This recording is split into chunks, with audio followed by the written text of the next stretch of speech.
Hey, Brandon here from backcountry.com, and today we're going to show you a couple different techniques for cleaning off your base prior to waxing.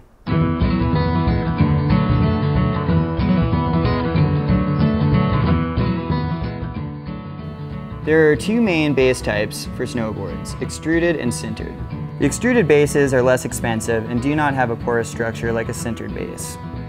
This makes extruded bases a great candidate for a spray-on base cleaner.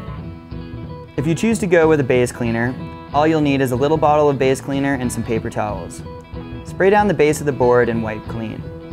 You might have to repeat a couple of times to remove all the dirt and old wax from the board. The higher end boards will have a sintered base and a porous structure, making the best option for a proper base cleaning a couple of hot wax and scraping cycles.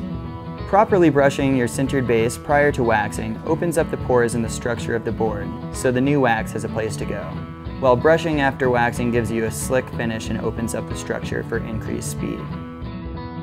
For hot waxing, a block of universal all-temperature wax will work just fine.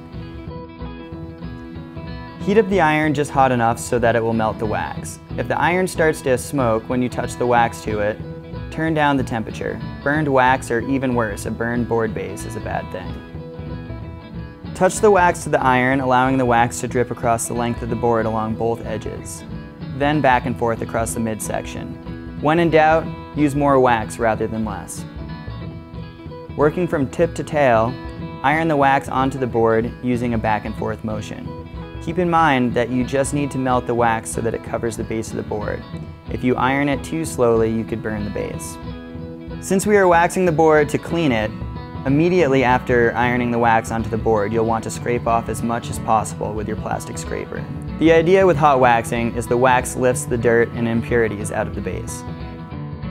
After the scrape, use your nylon brush to go over the board a few times, working tip to tail in smooth brush strokes. You'll want to repeat this hot waxing process several times for a really good clean. Just be sure to allow the board to cool down between cycles. If you have any other questions about cleaning your base prior to waxing, feel free to give us a call or chat in with our gearheads at backcountry.com.